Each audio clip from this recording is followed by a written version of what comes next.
Good afternoon, everyone. House Taxation meeting will come to order. First item, as always, would be requests for bill introductions. If not, I have one. Representative Bill Clifford is joining us today, so welcome to Representative Clifford and also Representative Mason sitting in as substitutes. Are there any other bill requests? Seeing none, we will move on to our first item of the day, and that is a hearing on Senate Bill 33. And for an overview on that, turn to the revisers, please.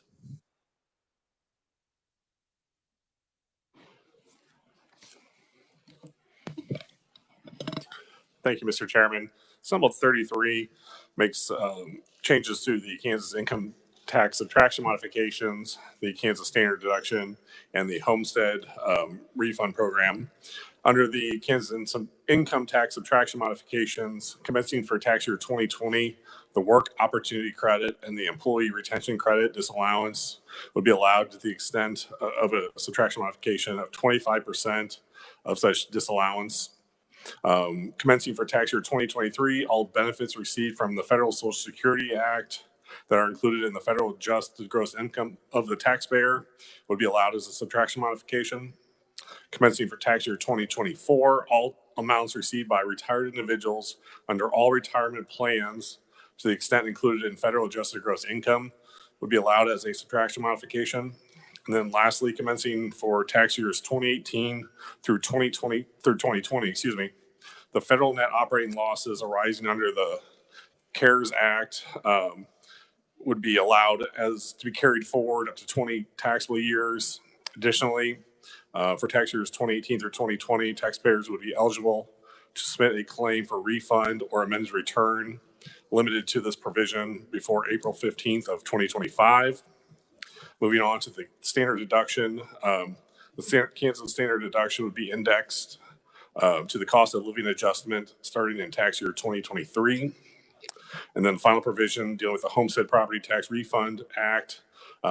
This one deals with the most recent provision that was enacted in 2022, dealing with the definition of household income.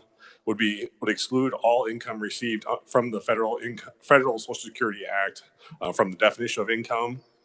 Additionally, the limit on the appraised value of the homestead would be increased from the current $350,000 to $595,000.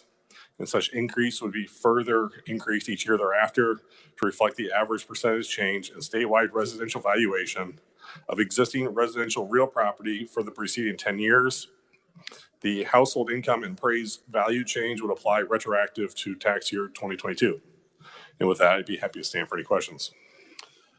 Thank you, Mr. Sievers. There's a lot of moving parts to this. Take questions for the revisor's office. Seeing none, thank you for that review. Next, turn to the Department of Revenue for an overview of the fiscal note.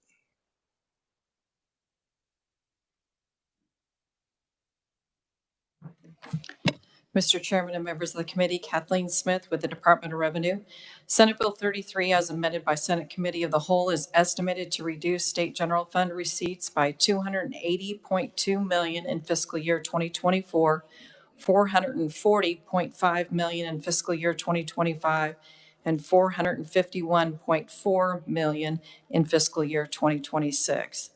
The supplemental note on Senate Bill 33, as amended by Senate Committee of the Whole, does provide a table on page 6 listing each of those components and the fiscal impact associated with each of those. I'd be more than happy to go through those if you'd like.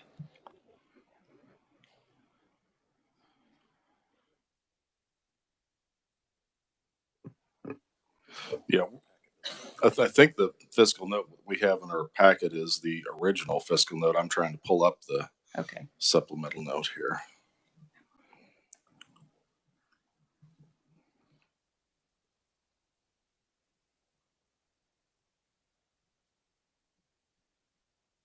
So on page 6 of the supplemental note, it does provide a table for each one of the components that are included in this bill.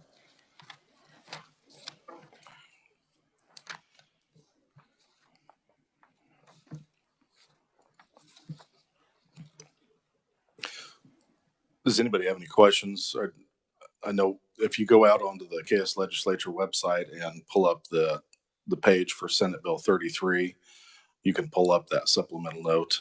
It does provide a much more detailed breakdown of the bill as it passed the Senate. On the KS Legislature website.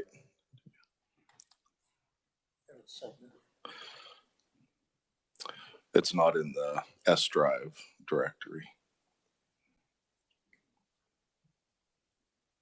Is there a way we could just shoot that out to everybody on email right quick? Okay. Eddie's going to send that to Leah. Okay. Kathleen, would you mind kind of breaking it down by Sure. line item Absolutely. while we're working through that? The first component that we have, I think that falls in the order of the bill, is the work opportunity and employment retention credit disallowance. That is effective for tax year 2020 and forward. The employee retention credit is only for tax year 20 and 21 at the federal level, so that's what will apply here as well. For fiscal year 2024, we have an estimate of $7 million, fiscal year 2025, $2.5 million, and fiscal year 2026, $1.1 million. I think the next thing that's mentioned in the bill is the Social Security, and this is a full exemption of the Social Security benefits. It is effective for tax year 2023. We would probably be adding around 93 additional individuals that would be, or tax returns that would be able to qualify for the exemption. It has an impact in fiscal year 2024 of $147.6 million. In fiscal year 2025, $117.2 million. And in fiscal year 2026, $120.7 million. The next component that is in the legislation is the retirement income, and this begins with tax year 2024. This would add or probably around 294,000 returns would be eligible for this exemption. The fiscal impact in fiscal year 2024 is $79.8 million. In fiscal year 2025, $266.8 million. And fiscal year 2026 is $269.4 million. The NOL extension is for tax years 18, 19, and 20. We've got an estimate in fiscal year 2024 of $8.4 million, and in fiscal year 2025 of $8.4 million, and it would end there. The standard deduction is the cost of living increase, and that begins with tax year 2023. The estimate that we have on that for fiscal year 2024 is $24.5 million. For fiscal year 2025, $32.4 million. And for fiscal year 2026, $42.3 million. And then the homestead provision, again, is retroactive to tax year 2022. We are estimating that around 31,000 additional households would be able to qualify for this program. We have an estimate in fiscal year 2024 of $12.9 million, in fiscal year 2025, $13.2, and in fiscal year 2026 of $17.9. Again, the total for Senate Bill 33 as amended by Senate Committee of the Whole, for fiscal year 2024, it's $280.2 million. For fiscal year 2025, it's $440.5 million. And for fiscal year 2026, $451.4 million. With that, Mr. Chairman, I would stand for questions. Thank you, Kathleen. Did everybody have a chance to receive that? Okay. Are there any questions for Department of Revenue? Seeing none, thank you for that overview. At this time, we'll open up the proponent section testimony for Senate Bill 33 and welcome first to committee Mark Toome. Welcome to committee. Thank you, Mr. Chairman, members of the House Taxation Committee. My name is Mark Toome. I'm the Vice President of Governmental Affairs for the Kansas Association of Realtors. Thank you for the opportunity to provide testimony in support of Senate Bill 33. I'm going to focus my remarks on Section 3, or really the final 2 pages of the bill that provides an income tax credit, reducing the property tax burden of fixed income seniors and disabled veterans. Property taxes are likely the subject of a lot of your constituent calls and emails right now, and realtors really appreciate the work of this committee and the legislature in recent years in this policy area, including the homestead property tax refund claim process established last year in House Bill 2239. This legislation builds off of that and makes two major changes.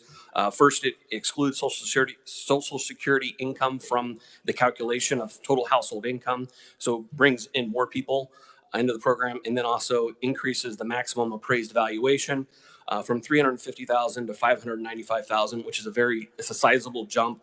But I'd argue that the two of those components, the income, is going to be the most limiting factor of participation in this program. In conclusion, I just wanted to make sure that the property tax component of this legislation was highlighted, and also that expanding this program really increases the likelihood that our vulnerable seniors and our heroes are not essentially property taxed out of their homes. Thank you for your time and consideration, and I'd be happy to answer questions at the appropriate time. Thank you, committee. I think we'll go ahead and take questions after each conferee. Are there any questions for Mr. Toom? Seeing none, thank you for your testimony. Our next conferee is Hugh O'Reilly. Welcome to committee. Thank you. Members of the committee, thank you for inviting me. My name is Hugh O'Reilly. I own 2 McDonald's restaurants in Emporia and Ottawa, Kansas. I'm here today representing the Kansas Restaurant Association, which I am the current chair. When we were shut down during COVID, the federal government created the ERTC, Employment Retention Tax Credit. We support this bill because it aligns Kansas policy more closely with the federal policy.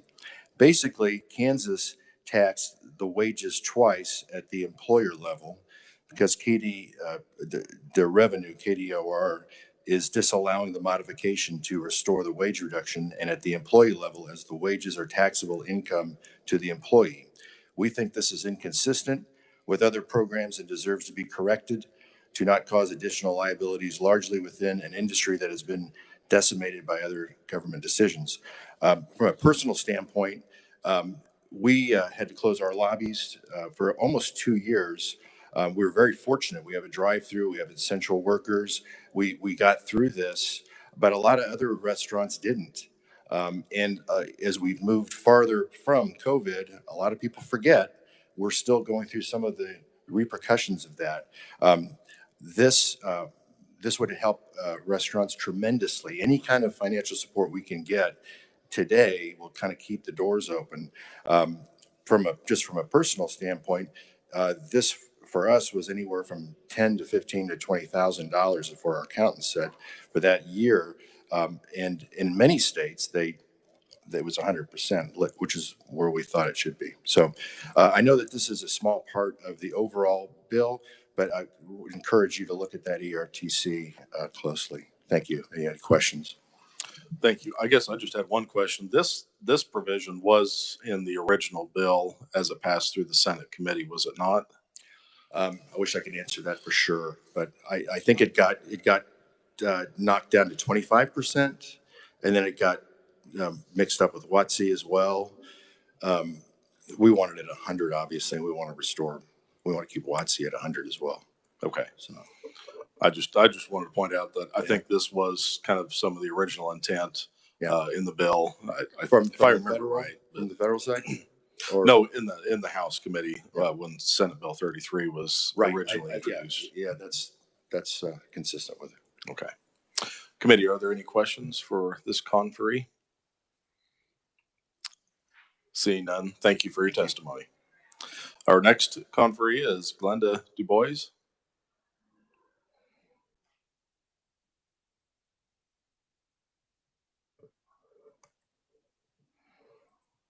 Welcome to committee. Thank you. Thank you. Good afternoon, Chairman Adam Smith, and to the members of the Taxation Committee. Thank you again for the opportunity to speak with you. I am Glenda DuBois, and I am the AARP Kansas State Director. I would like to speak today in support of the section of Senate Bill 33, which would exempt all Social Security benefits from Kansas income tax. This legislation will help ensure that even more middle-class retirees and their families can keep more of the hard-earned benefits. And that is a continued priority of AARP Kansas. We supported both Senate Bill 33 and Senate Bill 52 in recent Senate hearings. Kansas, as we know, is one of only 12 states that still tax Social Security benefits. We continually hear from our members and from your constituents that aside from being grossly unfair, these taxes on their Social Security benefits could go to several other very essential uses, like paying for the ever-growing cost of prescription medication, as well as for food and also for paying for utilities. In fact, AARP's research shows that the average annual cost of prescription drug treatment increased by 26% between 2015 and 2019. And many retirees tell us that they use their Social Security benefits to help care for their own parents, their spouses, and more often are taking on financial challenges of raising their grandchildren and helping to care for them. They also feel they have limited options for rejoining the workforce, and virtually there's no horizon for them to increase their savings. Older Kansans on fixed incomes clearly feel the effects of inflation more than the rest of us. Social Security tax relief is one way the state can help retirees stretch their hard-earned dollars. This will help them afford increased financial security throughout their retirement years, hopefully allowing them to care for their families and age in their homes and in their communities just the way many of us like to do. Moreover, the tax savings come right back to Kansas. Our research also shows that the annual Social Security benefits to Kansans pump at least $6 billion into the state economy. Recipients buy goods and services with their Social Security benefits, increasing business sales, which help not only the companies that make those sales, but also the firms that supply them. The result there is more jobs and income to businesses and to workers in Kansas. Within our state, Kansans aged 50 and over create an economic impact much greater than their population. As the percentage of state residents over 50s continues to grow, so will their contribution to our economy. According to the Longevity Economy report, which was prepared by AARP and The Economist, Kansans 50 and older generated 37% of the state's gross domestic product in 2018, totaling over $67 billion. Also, we know that in Kansas, older adults contributed $3.9 billion in unpaid caregiving in 2018 for spouses, parents, aunts, uncles, and other relatives. So Kansas should consider maintaining and adopting programs and policies that keep this economic engine in our state, rather than policies that might drive retirees and their contributions to other states' economies and workforce elsewhere. AARP is, as always, available and willing to work with the committee on this effort. So thank you so much again for your time today. Thank you, sir. Thank you for your testimony. Committee, are there any questions? Seeing none, thank you once again. Thank you, committee. That is all that I show appearing as proponents. Is there anyone else wishing to appear as a proponent on Senate Bill 33? Seeing none, we have several written testimonies, and at this time we will open up the opponent testimony and welcome first to committee Donna Ginther. Is it Ginther or Ginter? Ginther. Ginther. Okay, Yes. thank you. Welcome back. Thank you. Good to be back. I would like to provide negative testimony. Thank you, Mr. Chairman and members of the committee. I'm Donna Ginther. I'm director of the Institute for Policy and Social Research, and I am a professor of economics. And I brought copies of the report that I've been quoting for some people. I have one extra if anybody wants it. I worked as the academic advisor for the Governor's Tax Reform Council starting in 2019. And this testimony today is negative on Senate Bill 33 because it eliminates taxes on all retirement income and will reduce total revenues to the state general fund. Kansas completely exempts Social Security income from taxation for the most of our senior taxpayers. So if your federal adjusted gross income is $75,000 or less, you don't pay any taxes on Social Security. The problem is the cliff, and the cliff starts in at $75,000, 1 penny, and then you're paying taxes on that income. And this cliff needs to be addressed. I mean, having such a sharp cliff needs to be addressed. But the people who are affected by the cliff are high-earning households. So you're cutting taxes for relatively wealthy senior citizens. My biggest concern about Senate Bill 33 is that it's a wish list of tax cuts for senior households, in particular, exempting all retirement income from taxation at the cost of $267 million in fiscal year 25. If you add on top of that the $117 million in fiscal year 25 of exempting Social Security income, the total cost of the bill is $441 million. Now, we can afford that. But yesterday, we discussed Senate Bill 169 that had a $550 million price tag, combining those two, and you're over $1 billion in tax cuts, which is of a concern. And I won't repeat my testimony yesterday about how that's a bad chapter of our history if we go back there and cut taxes to the point that we cannot address the challenges facing the state in terms of the future of the state economy. So while it is clear that the Social Security cliff needs to be addressed, the additional tax cuts on retirement income make this bill fiscally untenable. So I would argue that a viable alternative to Senate Bill 33 would be House Bill 2109 that gradually exempts all Social Security income and has a much smaller impact on the state general fund. And now I'm available for any questions the committee might have. Representative Bergkamp.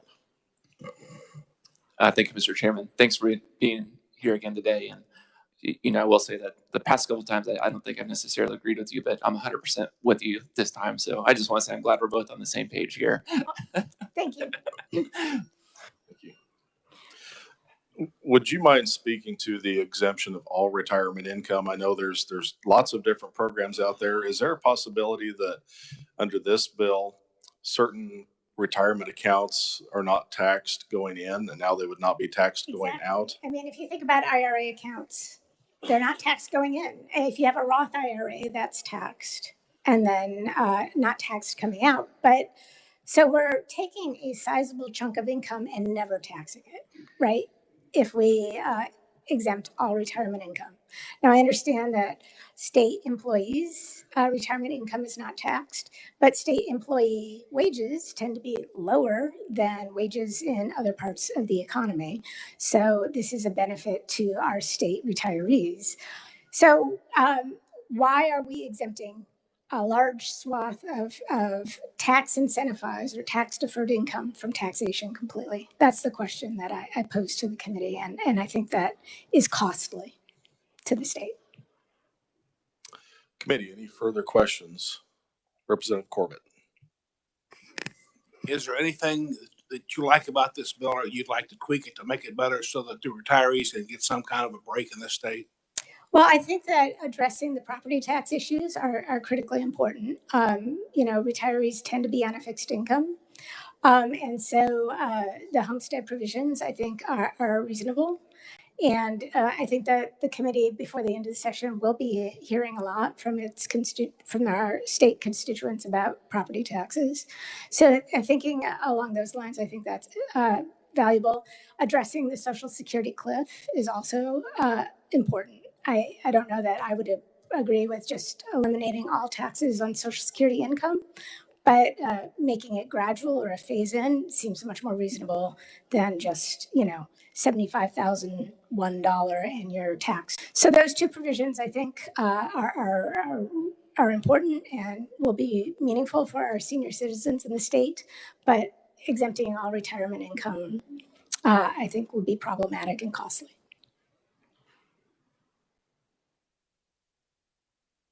Further questions? Okay, Representative Bergkamp. Thank you for a second time. And since you're here and you're an economist, I just have a quick question. Are there any, I guess, perverse incentives for people if we raise the Homestead Act to keep people in their home longer than maybe the market would dictate? You know what I mean? Like maybe you're tying up real estate for longer periods of time that then drives up the cost for other people looking to, is it making the market more inefficient?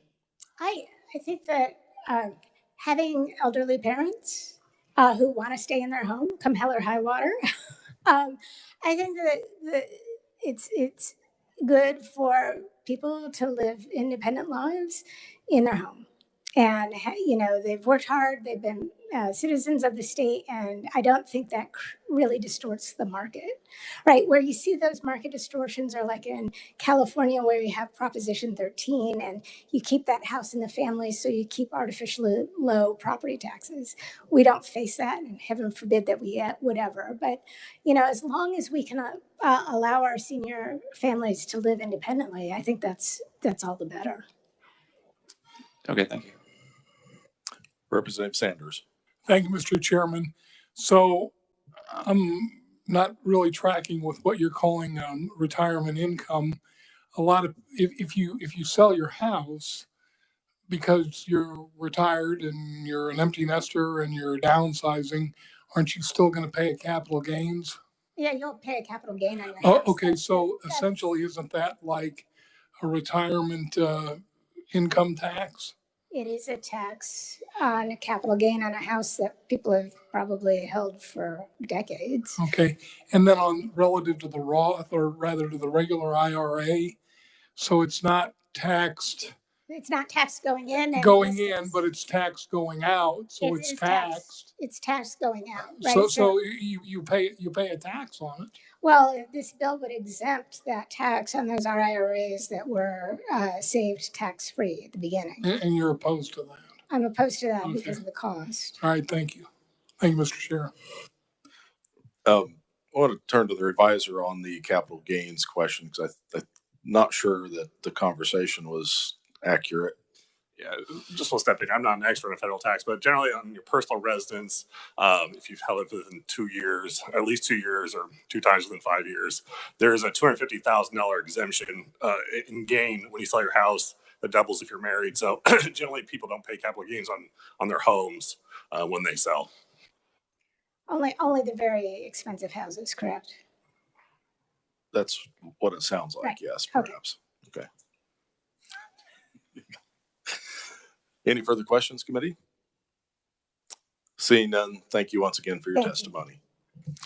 I show next Emily Fetch, with the Kansas Action for Children. Welcome back. Thank you. Good afternoon, Chairman Smith and members of the committee. I'm Emily Fetch. I'm the Director of Fiscal Policy at Kansas Action for Children. Thank you for the opportunity to testify in opposition to Senate Bill 33. This bill has many components, but our testimony will focus on the Social Security and retirement income taxation components. While we agree that Kansas seniors are a vital part of the state population, we oppose the full exemption of Social Security and retirement benefits, which would overwhelmingly benefit the wealthiest Kansas seniors. As I expand on in my written testimony, this legislation would not curb migration among seniors, bolster economic growth, or help the Kansas seniors that are most in need. Instead, it could decrease revenue needed to help lower income seniors and the programs that assist them.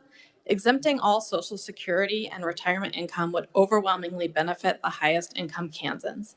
The bottom 20% of Kansas senior taxpayers would see an average tax change of just $1, while the top 1% would receive an average tax cut of more than $1,000. Almost half of this tax cut would go to families with incomes above $200,000 per year. That equals an $187 million annual tax cut for a small group of Kansas seniors that already have no trouble making ends meet. Kansas Action for Children opposes Senate Bill 33 because it is not the best way to help Kansas seniors. It is yet another attempt to push through tax cuts for the wealthiest Kansans while leaving struggling Kansans, including Kansas seniors, to pay the price. I'm happy to stand for questions from the committee at the appropriate time. Thanks. Thank you. Question from Representative Corbett. It seems like it was the same speech we heard yesterday about the wealthiest and whatever.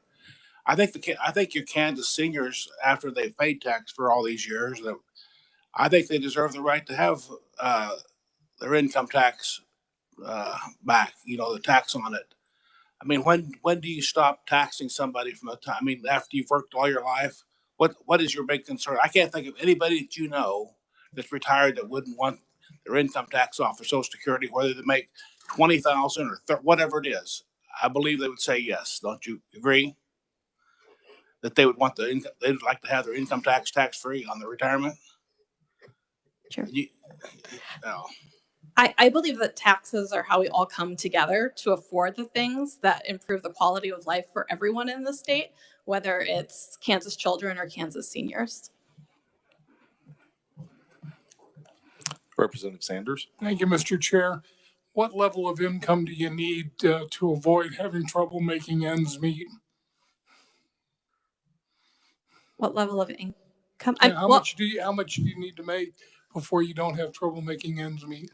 Well, right now, Social Security is exempt if you make less than 75,000. Then there's also approaches that were mentioned earlier to adjust that kind of cliff. And I would say that, you know, people that are making your testimony without knowing somebody's expenses. If you make 200,000, you don't have trouble making ends meet.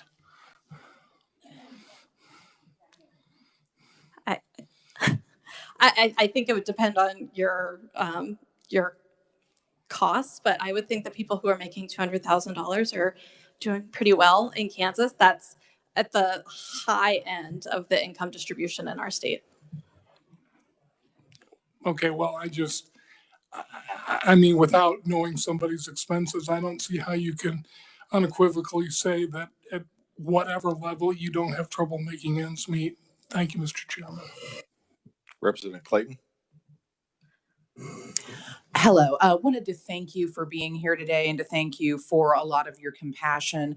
I also think that it is worth pointing out that in certain parts of the state, it is easier to make ends meet on a lower income. We've seen, in particular, with the way that property taxes have been jumping. I have been hearing terrible things from seniors who are trying to stay in their homes in my district. And I realize that property tax is different than this bill that we're discussing. But when we think about financial manageability and the way that it all comes together, I think that that is very important. So I think that it's sort of a sliding scale, wouldn't it be, Emily, depending on where you live. In some places, you can really stretch those dollars, and in other places, costs really skyrocket. Could you speak a little bit more to some of the regional differences that you've encountered? I would agree that there are regional differences. I don't know if I could speak to specifically what it looks like in different areas of the state, but I would say that the median household income is $68,000, or is the average, sorry. The average household income is $68,000. So that's where the middle of Kansans are falling. Representative Helgerson. The discussion, I got a little lost, and if anybody can give me some figures, would be very helpful. As I understand Social Security, it's now 70,000, 75,000. Then you start getting taxed, correct? How many people are under that? Anybody? 75,000 people are under that. I haven't seen a chart that breaks it down. That's what I'm looking for.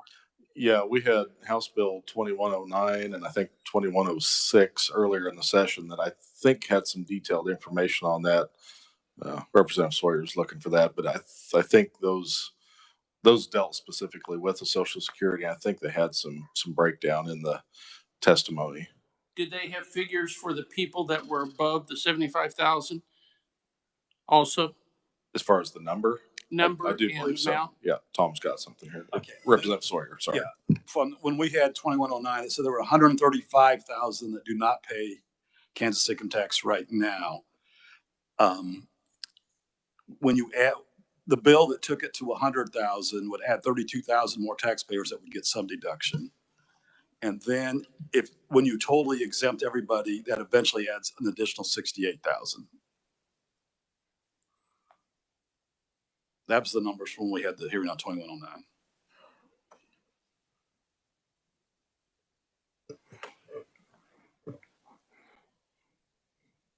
Okay, thank you. Any further questions, committee? Seeing none. Oh, one more here. Yes, Representative Alcala. Hello, Emily. How are you? So it may be right in front of me. I might be missing it, but can you tell me what the effect of this would be if it passes on Kansas Action for Children? Is there a domino effect? What's their interest in this issue? Kansas Action for Children is concerned about the fiscal note, and that, I mean, I think there's a couple things. One, the fiscal note would decrease revenue that could be needed for other areas, childcare, healthcare, funding special education. And we also just don't think that this is the best way to help Kansas seniors. So the main concern is it may jeopardize funding for the organization later. Okay, thank you.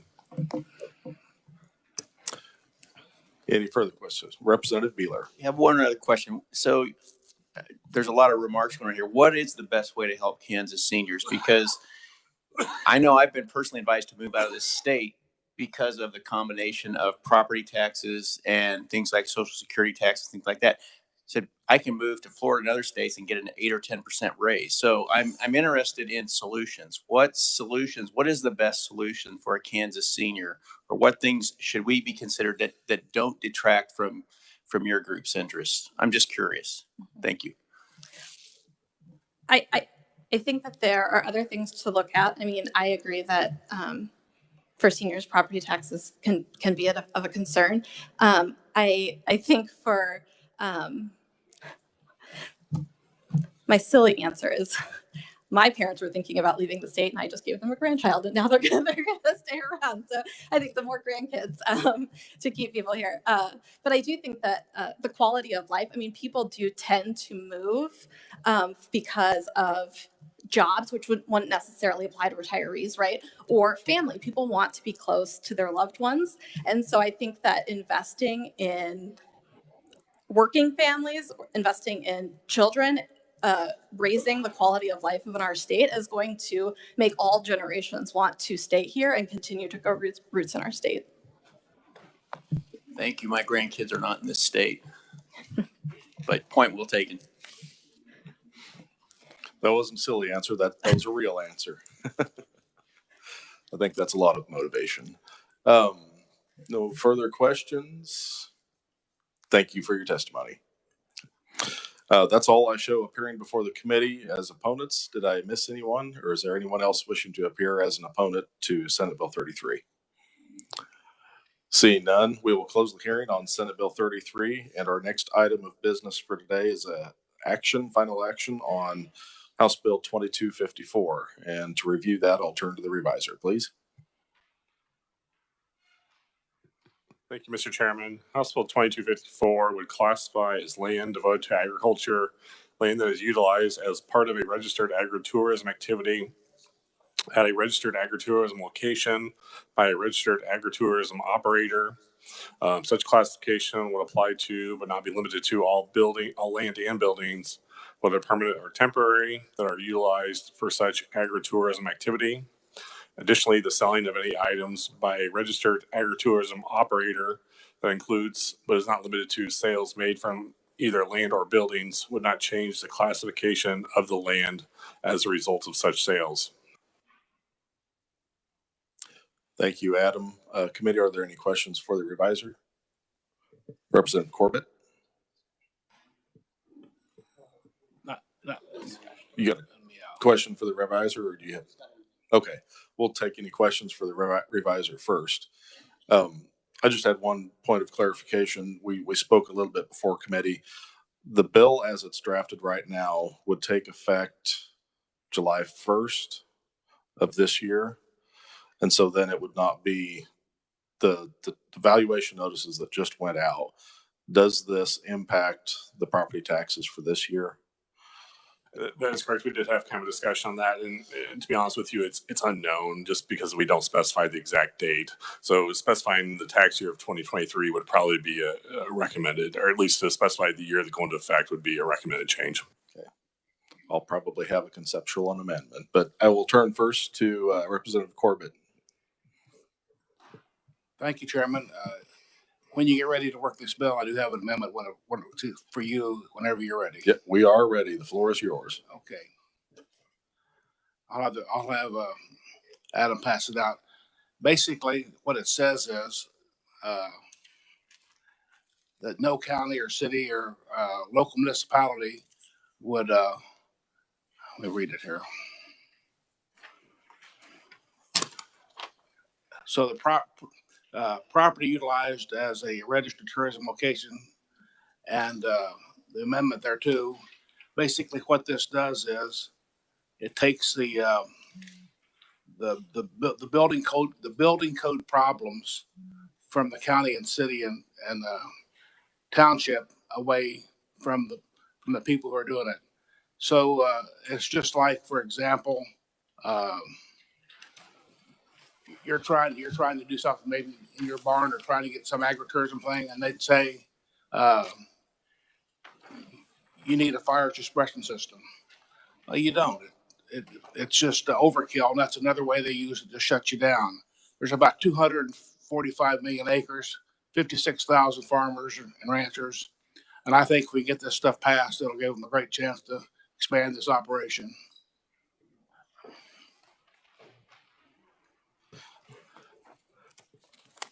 You ready to stand for questions or sit for questions?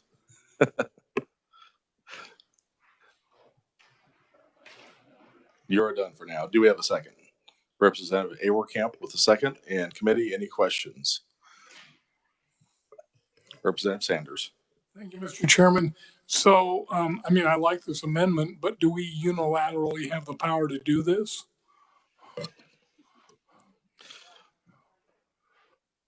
Well, we have the authority to pass a bill.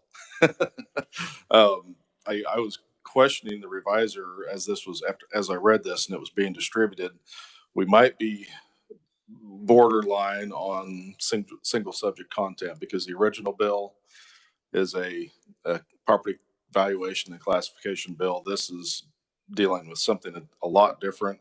It does reference the KSA 32-1432, the agritourism location. So there is a tie in there, but I don't know. Adam, do you want to discuss any more? Okay. I honestly don't know. To answer your question, I'm not sure. Thank you, Mr. Chairman. Representative Corbett. Everything listed here directly almost ties back to whether some of these people could even stay in business or be in business as an agritourism opportunity. Yeah, I don't disagree with that. I'm not saying I don't like the amendment. I'm just curious whether or not, we're pulling two different, if this was brought as an amendment on the House floor, it probably would not be germane because we're dealing with tax policy and the tax chapters and articles, and this is in a different area, completely different chapter. So, Representative Butler. Thank you, Mr. Chairman. So I'm reading these new section 1 where it talks about building code permits and those in county, township, district, city, or other political subdivision in the state. And that taken away from our local authority to be able to do the building permits and that on there. I mean, I think the other parts are good, but that takes away the local authority. Right. Representative Corbett. Thank you, Representative, but that's the main reason why we're here. If things were fair and equal in all local municipalities, things would be pretty sweet. But I can give you an example on one of these, not this in particular, but one in the same county, that the planning department in Johnson County kept this pumpkin patch stuck in the planning department for 2 years, hoping they would go broke before they could ever get a hearing on it. All we're trying to do is give these guys a level playing field to play on. And the trouble is, a lot of times they'll stick something in there like this will be another good example. When you try to go through zoning, they'll say something like, we're kind of concerned that maybe it'll change the flow of traffic on your street. Well, you sure hope it does, because you want people to come here and spend money. I mean, these places will go or fold on their own. They don't need us here to kill them before they get started. Representative Bergkamp. Thank you, Mr. Chairman. I guess maybe how I read this is seems like there's no oversight whatsoever. If you would put a house or a building on your property that's agritourism. So I don't know from like insurance or liability perspective what that might entail, but I think it would be potentially frowned upon, future consumers who go to a place and there's really no oversight to something that has been done to that property. Just my 2 cents. Thank you. Representative Sawyer. Yeah, I mean, this amendment raises a lot of concerns for me. I mean, this does not have to do with property valuation, and I mean, building codes is a whole nother area, and I feel really uncomfortable putting that on this bill. Representative Corbett, is this a bill that's went through local government, or has this idea been presented in any other committee that you know of? No, I was just talking to the people who were here visiting about the bill. Oh, Mike. Here visiting, I visited with the people who were here in committee or in your committee, and I've talked to several other. Most of them are in Johnson County or Leavenworth County, and you can do what you want. This issue will be back sooner or later, but my main goal is to get the bill out and help the people the best we can for now. Yeah, I would agree, and I'm not saying that I don't like this amendment. I just want to make sure we've got it properly vetted, because that's, in all honesty, that's why we're here on this bill in the first place. Is we passed something we thought was a good idea, and because of that word incidental in that original bill, it got interpreted differently than I think what our original intent was. But if this amendment doesn't go on, I think we need to push for this to either be introduced or worked in a separate bill, so we can make sure we understand all the consequences with this. Mr. Chairman, I'll withdraw my motion to get this bill out clean then. Okay. Let's see. I think Representative Abercamp, you were the second. Is that satisfactory with you? Okay. The motion from Representative Corbett has been withdrawn to amend. If there's no further discussion, I think I've got an amendment to introduce or request.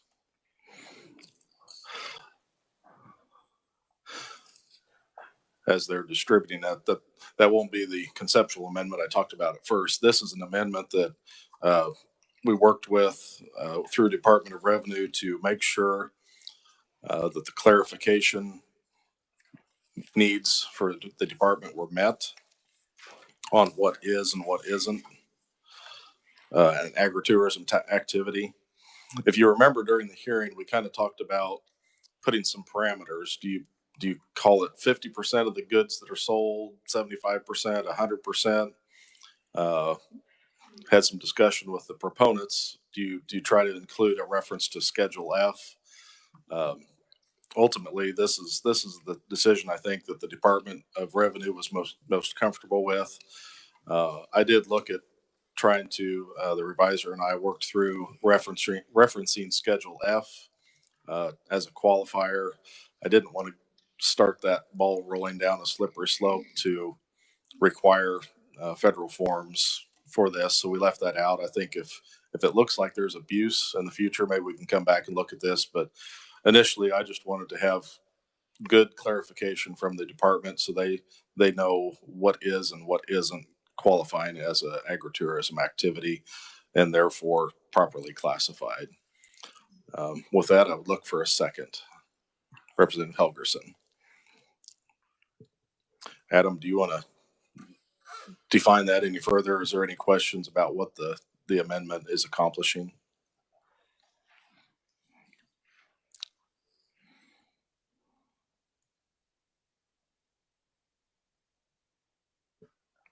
Representative Sawyer. I have a question. Was the Department of Commerce also involved at all in these discussions? Because they gave neutral testimony expressing some concerns about the definition in the bill of agritourism. I did not have any conversations with them. I don't know if Director Harper wants to step up and address if you had any communications with the Department of Commerce while we were working on this amendment.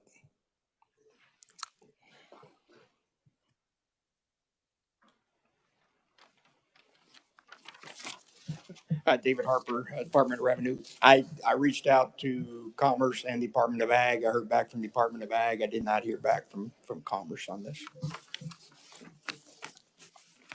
Representative Corbett. The way I read this, Chairman, it basically deals with just the land. Or does it cover like their and buildings?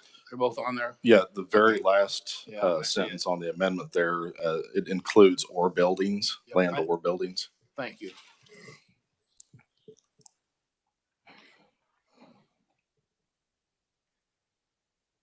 Is there any further questions on the amendment? I want to make sure everybody's had time to read it. Representative Burkamp.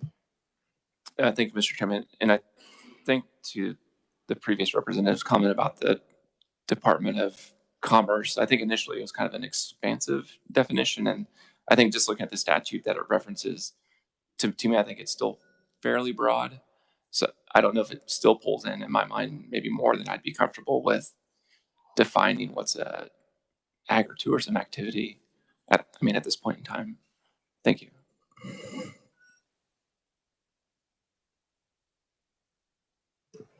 Seeing no further discussion, I will renew my motion, and all those in favor, please say aye. Aye.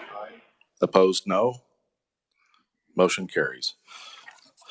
At this time, I think, Adam, do you need some leeway just to, where would we add the definition in the bill to make sure that this is in fact applicable to tax year, not fiscal year, but tax year 23 for property owners? Thank you, Mr. Chairman. I'd probably need to go through it once we get out of my office, but just as long as everyone understands that this no provision will apply for tax year 2023, I'd be comfortable. As long as everyone else is comfortable. I hate to spitball exactly where it would go without read through it and have my boss look over it, but that would kind of be my intent. Is just everyone understands that this new provision in this bill would apply for tax year 2023 going forward. Okay, I think unless there's objection, I would like to go ahead and make that conceptual amendment. If you're not comfortable with that, if there's an objection, we can always run an amendment on the floor when this comes up for the committee. But is there objection to a conceptual amendment? Okay. If not, I'll make the motion for that and Representative Epley for the second. Any further discussion? If not, I'll move my amendment. All those in favor, please say aye. Aye. Opposed, no. Motion carries. Is there any further discussion or amendments on House Bill 2254? Seeing none, I will entertain a motion for action on House Bill 2254. Representative Hoheisel. Thank you, Mr. Chair. I move we pass out HB 2254 favorably as amended. And a second from Representative Epley. You've heard the motion. All those in favor, please say aye. Aye. Opposed, no. Motion carries. Thank you, committee. That concludes our business for the day, and we are adjourned.